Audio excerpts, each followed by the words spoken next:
Welcome home, where we provide information, inspiration, and motivator after motivator after motivator here on America's Next. I have China East Coasting with me. How are you doing today, China? Hey, I'm good. How are you, Cedric? I'm doing good. I'm doing good. How are you feeling today? I'm feeling well. Thank you so much. That's good. You know, we have a great show lined up for people. I imagine that there are a select many women out there in the world who desire to be actors. And today we are going to talk about your journey, and we're going to provide an outstanding model for them of what they can go out there and experience and what they can become. You're an actress, correct? Yes, I am. Okay. I am, Amongst other things? Yes. Amongst other things? Yes, an independent filmmaker. Yes. Okay. Wow. What made you want to be an actress? What made me want to be an actress? Well, actually, my mother introduced me to theater. My mother and father introduced me to theater and film when I was a young person. My brother and I, they would take us to see Bruce Lee films and and Mahogany and Ladies Sing the Blues and many other films that express slices of the Black experience, right? The Black American experience. So they were planting a seed at that time that I wasn't even aware of. But what eventually led me to acting was one film in particular. I used to watch A Raisin in the Sun. It was a play written by Lorraine Hansberry, and it was adapted for the film. And it was starring Sidney Poitier and Ruby Dee and many other wonderful actors. And I used to watch it repeatedly throughout, in the midst of going to college classes. Through my breaks, I would watch it. And I remember being so moved and impacted by their performances that I remember thinking that I wanted to impact people and move people with my performances just as they have with me. And I decided to enroll in ETA, Creative Arts Foundation, Black-owned theater company, their Stanislavski beginning and advanced class taught by Okoro Johnson. And then I learned the craft of acting. How old were you when you began to learn the craft of acting? I was actually a theater major in high school, in Curie Performing Arts High School. But when I began to take it really seriously as an adult, I was 25 years old. Okay. Can you talk to me about how films and drama played a role in your early childhood? Let's say 5, 6, and 7 years old. I just remember being impacted by seeing people transform into other characters. And I completely believe that that actor was experiencing that emotion, had that mindset, and it just grabbed my heart and it grabbed my mind. And I just remember being very transported into that world, whether it be 1900s, 1950s, futuristic films. They were able to transport me into a world that was not my own. Wow. And it just felt, it was like so much fun. Honestly, the movie The Wiz, I saw The Wiz when I was really young. And I remember just being overwhelmed with joy and excitement about this beautiful world of all these Black people living in Harlem. And I was living in Chicago at the time, and just this fantastical fantasy world. And it just demonstrated our dignity, our strengths, our weaknesses, our humor, our sense of style and dance. And I was engrossed. And I just like, oh my God, I love movies. I love television. I would be glued to TV like this. My mother was like, China, can you stop staring at the TV? But I was so engrossed and captivated by performances and the stories themselves. So wow. So since you were young, you knew that you wanted to be an actor. I knew I wanted to be an entertainer. I was actually a dancer when I was a child, and I used to choreograph dances when I was 8 years old through 12, and I would like win first place competitions, dance and choreograph, pick other young ladies to dance in the competition in our talent show.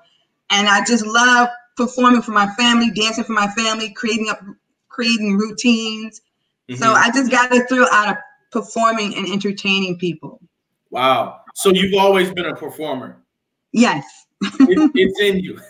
Yes, yes. Wow. Okay. Did you do any sort of dramatic plays or anything like that in school or middle school? I remember doing what they call a skit when I was like 11 or 12, because I would go to like this community center, and we put on a talent show. And I remember my auntie, rest in peace to her, she was my great aunt, but she was like a grandmother. I remember seeing her in the front row, and we had to play this. I had to play some character who was like running and running from somebody. And I remember practicing and rehearsing, and I just wanted to impress my auntie.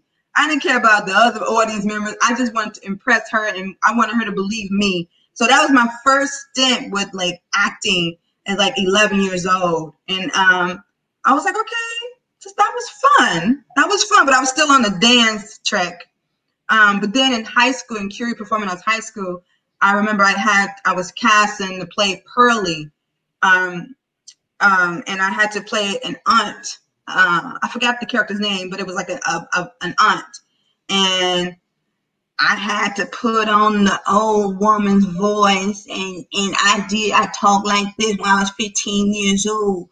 And and I remember my cousins were like really impressed with a 15-year-old knowing how to play an older. So that was the character name was Idella, and Ozzie Davis wrote the play, and we put on a production of it in high school. And I remember hearing people being impacted by the performance. I just had so much fun rehearsing and collaborating with the other actors. Right.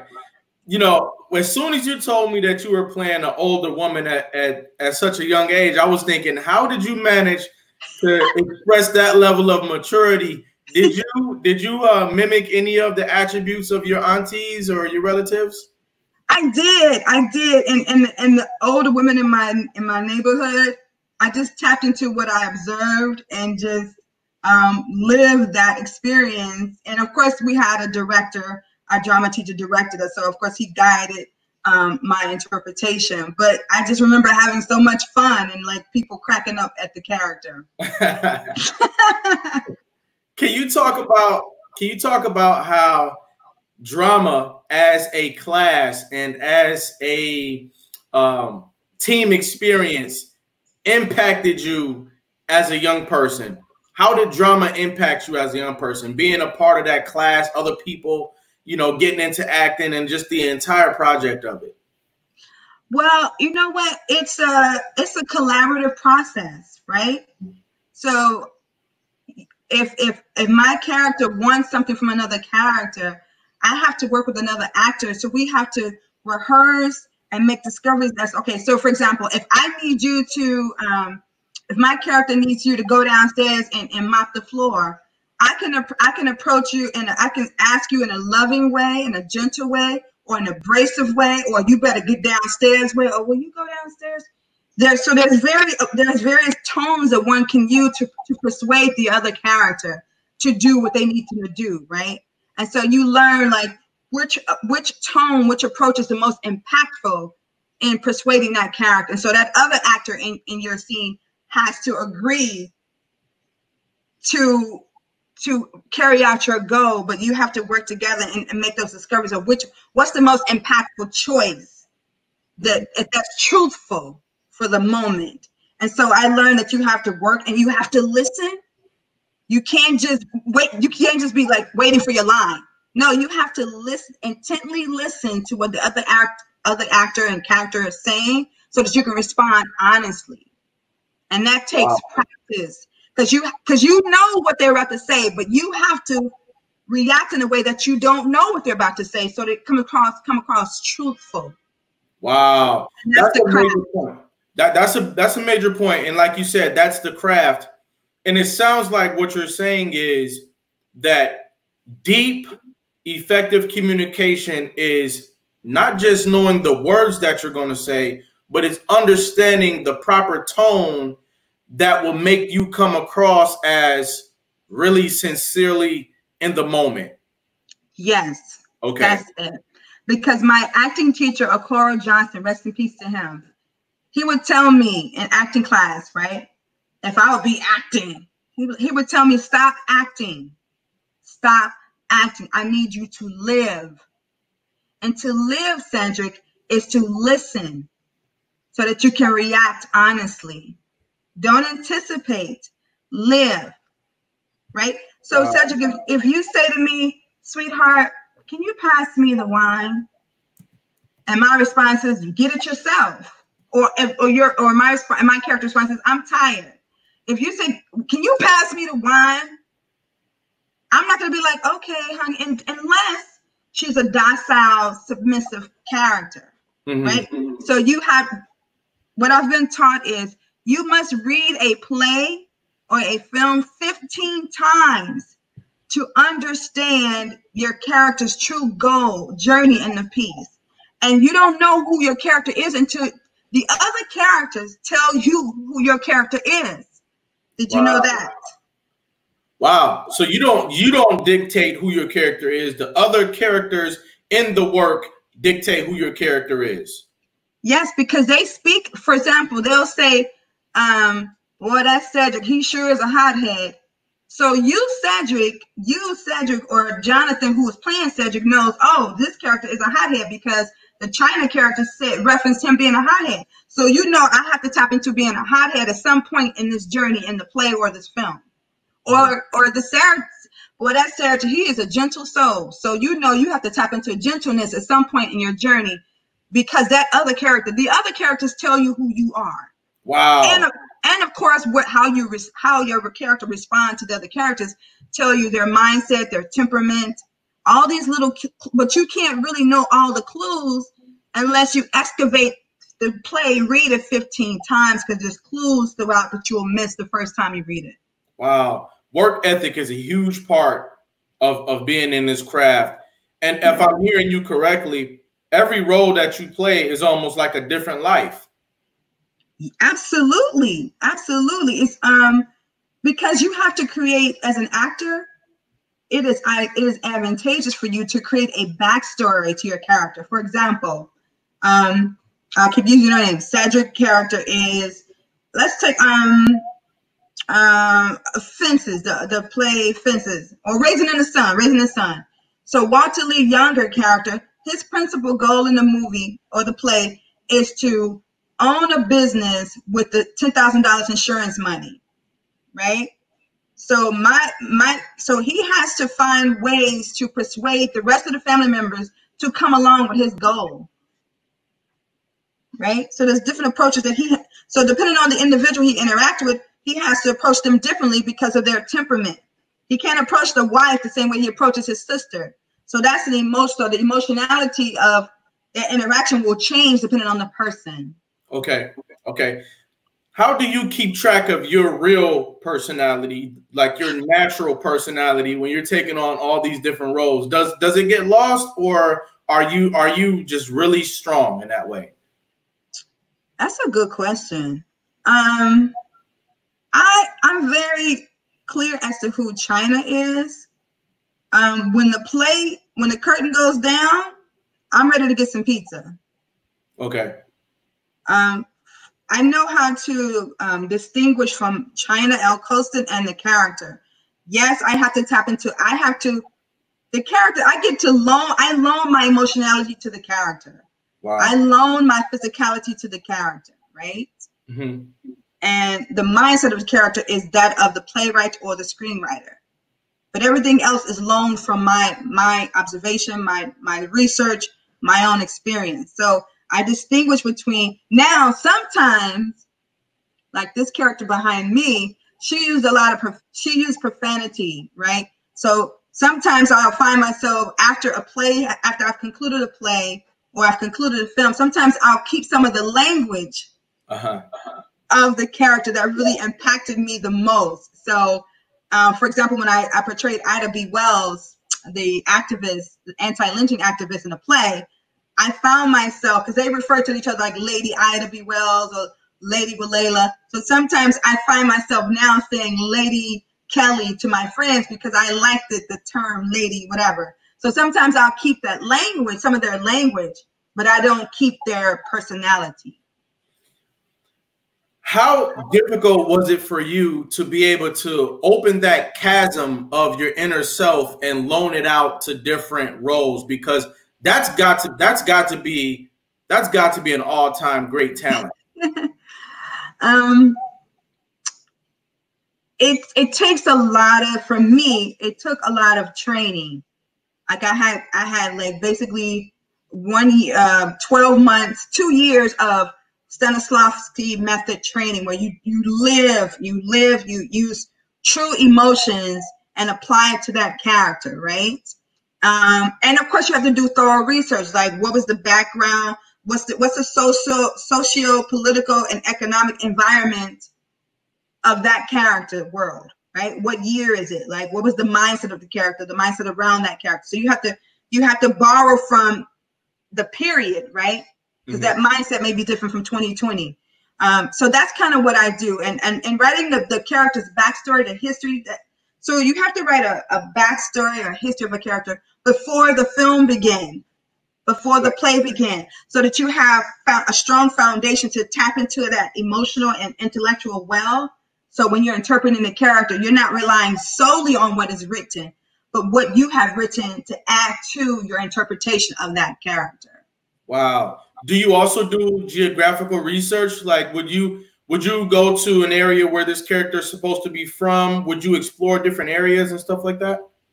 Yeah, absolutely. Shout out to YouTube, because of the platform of, like, YouTube is basically like a virtual library, right? So, for example, when I was in a play, Black Wall Street, that took place in 1921 Tulsa, Oklahoma. I had to research. I had to read books that dealt with the period of 1920, 1918, 1921. I had to look at video archives, listen to music from that era. Okay. I remember watching a particular film that was released in like 1922, and to look at their gestures, because they didn't do all this in 1921. Right. Your life. They didn't do all that. So I'm like, so what type of gestures did Black women during that period? They did this a lot. They put their hands like this. Mm-hmm. Got on their nerve, right? So it's a certain way, and a cadence. Maybe they spoke slower because maybe they were in the South. Or maybe they spoke really fast because they up north. So I had to take in all the resources, visual resources, audio resources, and a text in the book to really inform myself so I can inhabit that world truthfully for that period. And another example is when I was in a play titled In the Wine Time, directed by Charles Michael Moore, rest in peace to him. It was set in the 50s, right? And I was doing 1999 gestures. And the director was like, China, in rehearsal, stop using current gestures. I said, okay. And I kept forgetting that note. And one time he just snapped, stop using current gestures. This is 1950, whatever. And he embarrassed me in front of the entire cast and crew. And I never used a modern gesture again. So it's really important to do your research. Wow. Yeah. You have to be a really big person in order to be an effective actor. And I'm wondering, how do you decompress after you complete a work? How do you get completely out of that and regather yourself? Okay, that's a good question. How do I get out of it? Sometimes I just take a walk, take in the scenery, listen to music, and just talk. Maybe call my mother, Mm-hmm. Right. Okay. And I also wonder at what point, because you said that the other characters, they predicate who you are based off the things they say and the nuances in the script about you as a character. Yeah. Sometimes when I watch movies, I say, oh, for instance, oh, this is a Viola Davis movie. So everybody's going to be allowing her to act like Viola Davis. No matter what movie I see her in, she's being Viola Davis.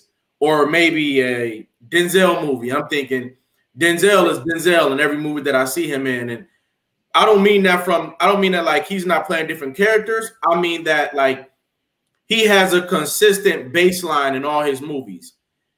Does that come in time, or am I misinterpreting it as a fan? Like, at what point do you tell the other characters who you are, or does that ever happen? What do you mean tell the other characters? Do you mean the actor tell the other characters, or the character tell the other characters? What do you mean, for example? Okay, so with the Denzel Washington, right? I hear that all the time. People say, "Oh, Denzel's always been himself," right. But he's not. He's not. Okay. Because Denzel does not think the way that character thinks. Okay. Denzel is not a pilot. Right. Okay. But you believe that he is driving. You believe he's flying a plane in flight. Right. Okay. You believe he's about to go into battle and glory. He's not. You believe he's angry. He's crying. That is not Denzel's life. Right. Now he may tap into, because we're using our bodies and our emotional life and our intellect we're using this as instruments to communicate this character story. So maybe we saw Denzel do this a couple of times because that's just instinctual. But if you've done 60, 70 films, I mean, this is one body. You try to vary yourself over 70 something films and see what you produce. Because the point of acting is to communicate thoughts and feelings honestly, believably. If you don't believe Denzel Washington, then he needs to do more homework. But if he captivates you every time he's on the screen, then he's doing a magnificent job, because it's difficult for you to believe a character, for you to believe that I'm a character that I really am not. That's good. That's good.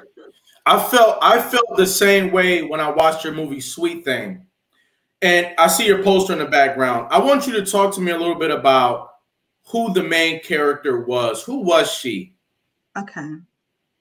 And thank you for that. So Sweet Thing is a drug dealer in Harlem, living in Harlem. She is a loner. She's isolated. She is very guarded. There's only one man who can make her smile in her community. But she feels that the community let her down. Therefore, she doesn't care. Therefore, she doesn't care. She feels like the community didn't care about me, didn't look out for me, didn't extend a hand to me. Therefore, I'm not looking out for the community. Wow. Yeah. That's major, because I think that there are young women out there today who feel that way. They feel like the community hasn't supported them. They feel like there was no village to raise them and protect them, and to guide them along rites of passage into effective, strong, powerful womanhood. And so what would you say to young women who are out in our communities today who feel that way? Well, one, you are very unique. You have something special to contribute to the world. We need you. You have something to say. You came into this world for a purpose that is unlike anybody else's purpose. And you are, in fact, every time you step out the door, you are, in fact, influencing people. You are impacting people. And we need you. And I would also add, try to connect with adults in community centers or libraries if you need advice or encouragement, because I've known that women librarians and men librarians tend to really have an open arm kind of reception to young people. And so if you feel like there's no adults in your building or whatever, reach out to librarians and people in the communities and community centers, because they tend to be very compassionate people who want to encourage you and help you in any way they can. Wow. Do you see writing as a way of mitigating some of the stress and anxiety that young women may be going through in their lives that they can use? I try to write characters that are dimensional, that have balance, but ultimately have some type of support, whether it be through their husband, through their best friend, through an elder person, or through a community. Because I understand the importance of having someone to say, you know what, you can do it, Cedric. You can do it, China. And if you need any help or guidance or resources, I'm here to help you, or I can connect you to somebody who has those resources. But yeah, it's because for me, I had people in my life who encouraged me, who told me I can do better, or I have it in me to do better. I had teachers. I remember my teacher, Mr. Downer, rest in peace to him, goodness, ethnic studies teacher. I remember in high school it was about being cute and being, basically I was being a little lazy with my studies. And I remember my teacher saying to me, China, you're smart, but you're being lazy. Right.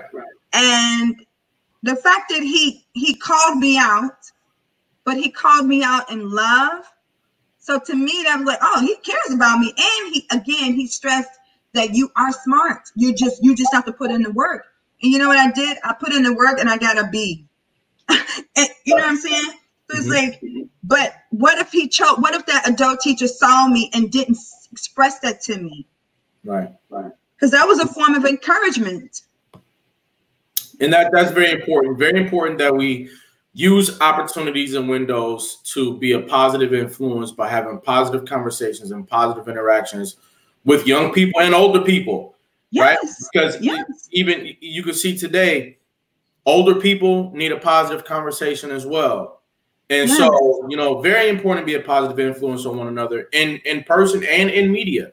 Today, ladies and gentlemen, we are talking to China L. Colston. She is an actress and she is a movie writer. She's very talented, and we're going to be back with even more from China Colston after this brief message.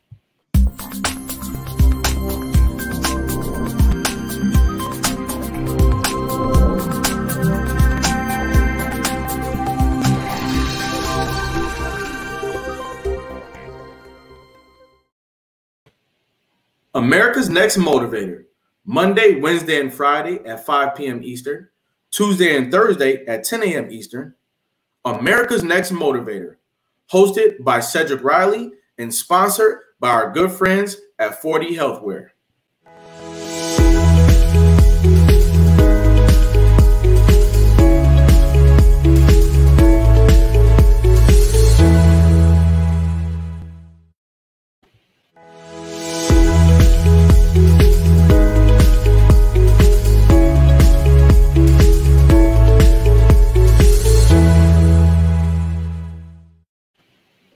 And we're back. For those of us who've been tuned in, you saw on the commercial break, there was a movie poster for a movie called Dark Seed. Where can people find that movie, Dark Seed? Dark Seed, thank you so much. Dark Seed is available now on Amazon Prime. Okay. Fandango now, and Vudu and QB. Wow. Okay. And what about those people who might be interested in Sweet Thing? Sweet Thing, you can download, you can buy it or rent it if you go to my website, which is ChinaLColston.com. Okay. How does it feel when you actually complete a project? What's that like? Man, first of all, you're grateful, you're excited. Grateful is the best word I can describe. Just and exhausted because there's so much energy poured into writing it, filming it, the post-production of editing and adding music and optimizing the audio. And again, it requires a village of people. So I'm just truly grateful that I'm an instrument of that particular storytelling, and then I've had collaborators to help me realize it as a movie. It looks like your film Sweet Thing was recognized and nominated in a few places. Can you talk about that? Okay, so Sweet Thing was in the Australian Women's International Film Festival. Okay. It was in the Chicago Southside Film Festival, and it was also in the Harlem African American Arts Film Festival. So it was in 3 film festivals. However, Dark Seed, my feature film, won Best Feature Film by the Validate Yourself Film Festival, and then I won Best Actress in a feature film for my performance in Dark Seed. Wow. And how did that feel to be acknowledged and rewarded for doing such an excellent job? Thank you. I mean, I was over the moon. I was, I mean, I was in shock. I was in shock that my little engine my little story impacted a group of people in such a way that they wanted to celebrate it with an award. It means the world to me, because you don't know if the story that you write will impact people in any way. You don't know if it would engage them, captivate their interest at all. And the fact that it superseded that with those individuals who chose to award me, it's really an honor. It's really an honor that people are impacted in such a way. Sure. Well spoken. You know, we're gonna give a little surprise, a little teaser for our audience out there. And if you'll just hold on one second, okay? Okay.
Sweet Thing ain't playing. Talk to us about what we just saw. What was that? It's funny. Yeah, so again, Sweet Thing, she encountered all these crazy, interesting characters in Harlem and Brooklyn and the Bronx as a dealer. And some people are familiar. Yeah, some people are familiar. She kind of gets, she's at odds with most of the characters. And some of the characters she respects and others she doesn't. Wow. And we just take this journey with her. As it actually takes place in one day, the entire movie. Now that's obviously different from a lot of movies. It seems like, you know, movies, they take place over the course of a week or a couple of days or something like that. So that's a jam-packed day in that life of hers. Yeah. Yeah. And the entire movie was shot outdoors. Now, did you write that movie yourself essentially? Yeah, I wrote it and directed it. Wow. How long did it take you to write that?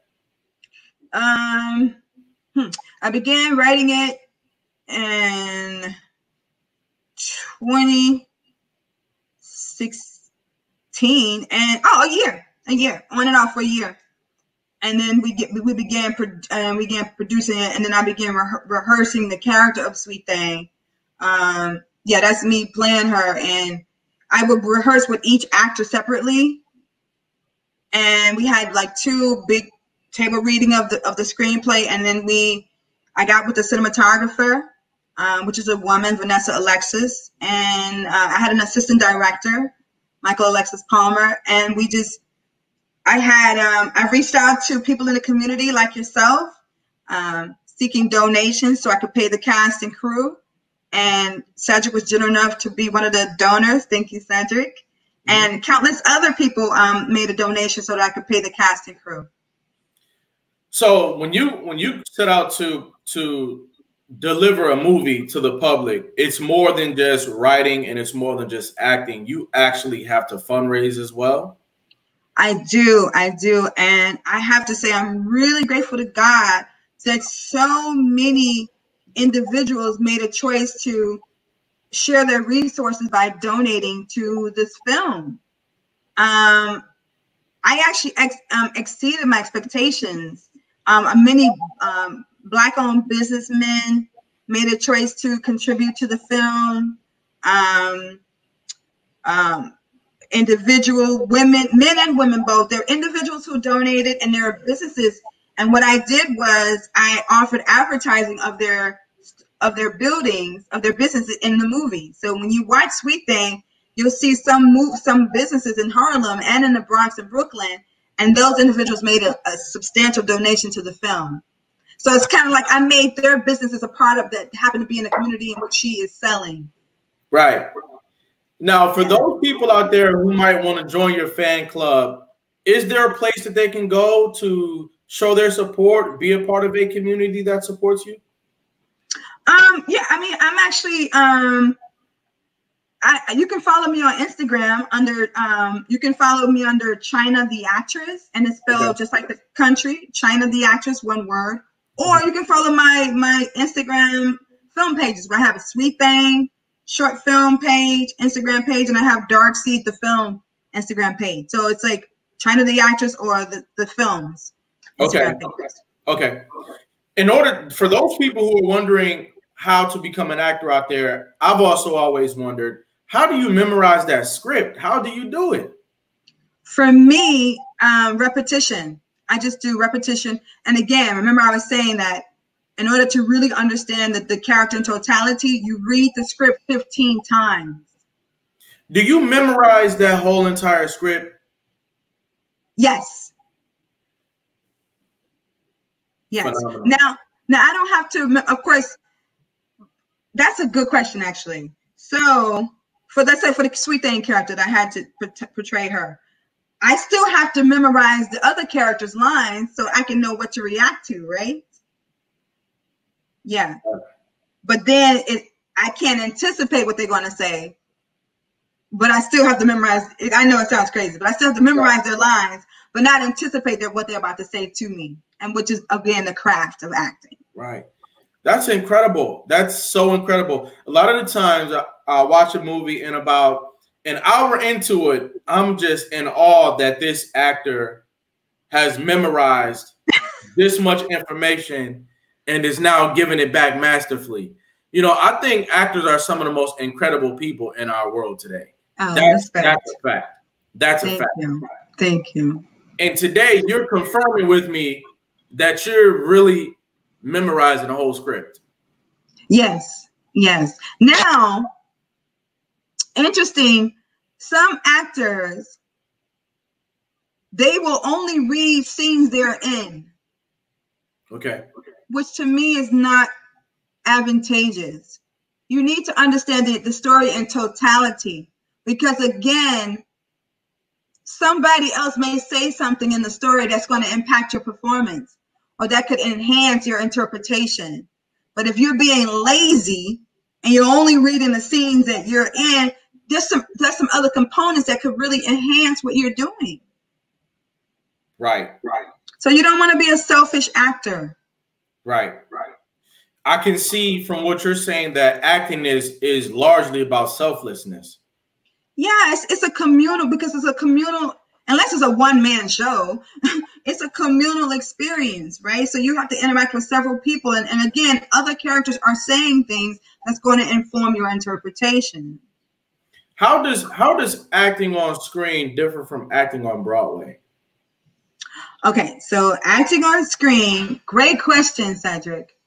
Acting on screen, you have to be way more nuanced, more internal in your interpretation, because the camera, if you are lying, the camera will pick it up like this. Whereas on stage, Broadway or regional theater, you have to make sure the person way in the back row can hear you. So there's a projection in your voice that you must tap into. Whereas on film, you can talk this really low. And there's a microphone that's going to capture what you're saying, or there's a lavalier mic that's going to capture what you're saying. What do you mean? What do you mean? Right out there? What do you mean? Same word, same question.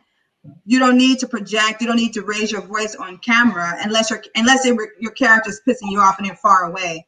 But there's a nuance that has to happen. It's more internal when you're on camera because there's a mic on you. And you can really use your eyes to communicate your thoughts. And honestly, what I keep learning, and acting is an ongoing craft, you're always learning. So what I'm continuing to learn is the less movement you do, the more impactful. Like the less movement, the more impactful, as opposed to the less movement you do, the more impactful. Wow. You see, yeah, it's just subtle, right? Just a subtle difference. So. And so what I'm seeing is that the craft of acting is really a magical thing in terms of the way you can transform other people's feelings and transform other people's experiences. And so it's a really powerful thing. Yeah, it's a really interesting tool to get you to believe that I'm a drug dealer, that I'm pissed right now, or I'm hurt right now, or I'm confused right now, or I'm just savage right now, and I'm really not that. That requires preparation. That requires writing the character's backstory. That requires reading the script. That requires doing research online. That requires listening to the other character. Right. You know, and really focusing. For example, right? I did this when I was doing Sweet Thing. I had a scene partner.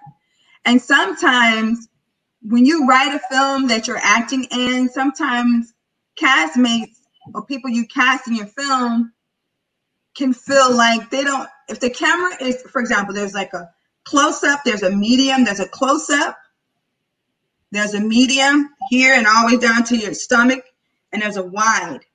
And so, for example, right now, this is a 2-shot that we have. So if the camera is on you, Cedric, because right now the audience needs to see your reaction to what has been said to you, right, or done to you. And so I'm off camera, but I'm still delivering my lines to you so you can react to whatever we're discussing. Sometimes actors in your film that you've written and you're playing a lead, sometimes they won't give you the same emotional energy because they're not on camera. And I would urge any actors who's watching, don't do that. It is important that even if you're not on camera and the other actor, your scene partner, is on camera, give the same emotional energy that you would if you're on camera, because they have to react to what you're giving them. And if you're giving them nothing because you're not on camera, that's selfish. That means they have to tap more into their emotional well-being, and they have to give more effort because you're not giving them anything. Acting is reacting to what you're giving me, but if you're giving me nothing, then it's harder for me to tap into honesty of the character. So the overall project, any project, is a very deep and intertwined process between everybody, because you need everybody's buy-in. You need everybody, like you're saying, whether they're actually in front of the camera or not, to remain in character for the duration of the project. Because if you're supposed to be Thomas and I'm on camera and I look over you and you're not Thomas because you're being Cedric, that could throw me off. Yes. Wow. Yes. Okay. Yes. Okay. And yes. And again, it's because when the actors know that, okay, well, China wrote it, she's also starring in it. Well, I can just fall back and relax as the camera not on me because she knows her line. No, because Cedric, when I'm on location and I'm acting, I'm no longer the writer. I'm not even a director anymore. I'm just a character. So I need you, my scene partner, to give me everything you would give me if the camera were on you, because I'm reacting to what you're giving me. Got it. So I'm just urging actors who maybe experienced that or if they get into acting, never become lazy because you're not on camera. Be fair and be generous with your acting, even when you're not on camera, to be fair to the other actor. Wow. You know, now I have to transition a little bit into a question that you might have guessed that I was going to ask you this question, but I have to know because you are just a growing star in the movie industry. And I want to know, before you get bigger and more famous, what are your top 5 movies of all time? Ooh, that's a wonderful question. Thank you. All eras. Okay. My number 1 favorite film of all time is Claudine. Okay. Starring Diane Carroll and James Earl Jones. My second one would be Mahogany, starring Diana Ross and Billy Dee Williams. Okay. My third would be Raisin in the Sun. Okay. My fourth would be New Jack City. And the fifth one, oh, that was hard. The fifth one, I'm going to go with Sugar Hill. Okay. Any of those Spike Lee joints? Oh my God. Yeah. Okay. I have 1 honorary Spike Lee, 1 honorary. Really 2. Really 2. I'm sorry, y'all. Mo Better Blues is my favorite Spike Lee film. And of course, Malcolm X. Hey, you know, I recently saw a post on the internet. This person got a tattoo of Denzel Washington on his forearm, and he said, "Look, y'all, I got a tattoo of Malcolm X." He thought that was Malcolm X. You know, that was really funny to me. Okay, so that's your top 5.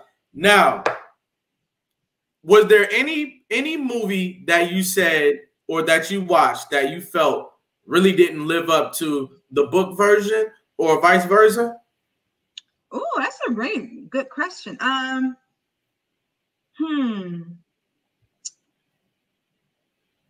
that's a really good question, because out of all the film adaptations I've seen, Devil in a Blue Dress was wonderful, and Waiting to Exhale was, and Disappearing Acts, they all were wonderful. The adaptations that I've seen of novels, yeah, they're all great. So. Okay, got it. I mean, it's amazing. It's a huge undertaking, and there is a million and one positive things to glean from a movie production. I also want to ask you, while I have your time today, what are some actors that people out there can study if they want to learn from the greats? Who are some people that people out in the world can study to work on their craft? Okay. I would say my favorite actor, Lawrence Fishburne. Denzel Washington, of course. Teresa Randall. I know many people may not know her, but just Google Teresa Randall. She was in Sugar Hill and Girl 6 and Malcolm X and Bad Boys. She was Martin Lawrence's wife in Bad Boys 1 and 2 and 3. So Teresa Randall, Diana Ross, Billy Dee Williams, Diana Ross from Mahogany and Lady Sing the Blues. She was nominated for an Oscar for Lady Sing the Blues. Billy Dee Williams and Wesley Snipes. Wow. Why do you say Wesley Snipes? Wesley Snipes, Meryl Streep, and Angela Bassett. You know, what do you think was Meryl Streep's greatest role? Ooh, that's a wonderful question. I'm gonna go with it's a tie for me between Sophie's Choice and Doubt. Doubt was an incredible movie. And she obviously was later in her career when she did that. And my thought is, how some of these actors, including yourself, I'm sure will be one of them, they go into a zone where it's like they're not even aging anymore. And they have the talent level of somebody who's 20 or 30, and they're memorizing the whole script and they're delivering it with just this amazing amount of just oomph and personality. And I'm always impressed by that. How are they doing it? How are they doing it? I think, again, it's like a, excuse me, it's like a muscle, right? You work that memory muscle, and at some point it just becomes habitual. You know, everybody has a different approach to retain their lines or memorize their lines, and to bring emotion and to build characterization. So, you know, once you lock in approach, now of course, sometimes your approach, it varies depending on the project, right? For example, when I did this 2-character play where I played a woman who was a singer who was killed by her boyfriend, her living boyfriend, I had to use colors, Cedric, to tap into my emotions. For example, when the character was in a great mood with her boyfriend, I had to tap into the color of yellow. When he was being abusive, I tapped into the color of gray. And when she was feeling sensual, I tapped into the color of purple, right? I tried to use that same color, emotional color palette for the next project, and it didn't work. Wow. It didn't work. So, you know, sometimes now Meryl Streep may have the same type of memorization approach or character building approach for every project. I don't know. But for me, it varies depending on the character. Okay. Wow. You know, we could do a 2-hour special with you just based off of your journey alone and where you're going, your creativity and the things that you've produced so far. But unfortunately, we're almost finished for today. I have 3 questions that I'd like to ask you. I asked all of our guests this question because in retrospect, young people are going to watch this for inspiration one day. Older people are going to watch this for inspiration one day. And this platform exists for that. I'd like to know, what is survival to you? Survival, it's getting up when you don't feel like it. It's pushing through when you feel like you shouldn't push through. That's what it is for me. What is success to you? Success is having a small, medium-sized, or major goal and accomplishing it. Okay. And what is greatness to you? Greatness is, excuse me,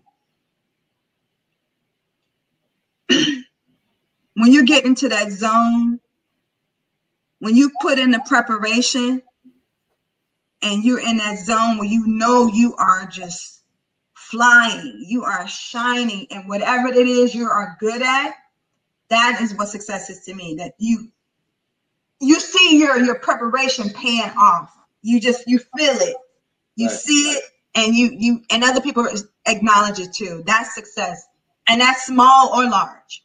Right. And what would you say to a young actor or actress out there who at this time is a starving artist and they're waiting for a breakthrough? What would you say to them? I would say continue to read plays or screenplays. Continue to take virtual acting classes right now. Watch interviews with actors and directors and things like that, and just continue to hone your craft, whether it be learning a new monologue, learning a new accent. Just continue to hone your craft. Sure. Hone your craft and do readings of other plays and connect with other actors, and just continue to just be humble and just do your due diligence. That's all. Right.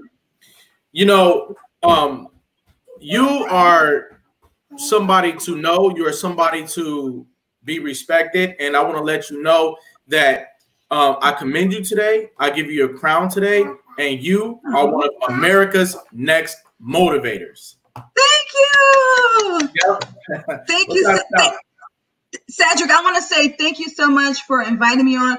And I appreciate you and I respect you for this wonderful platform that you're choosing to share with the world. So thank you, King.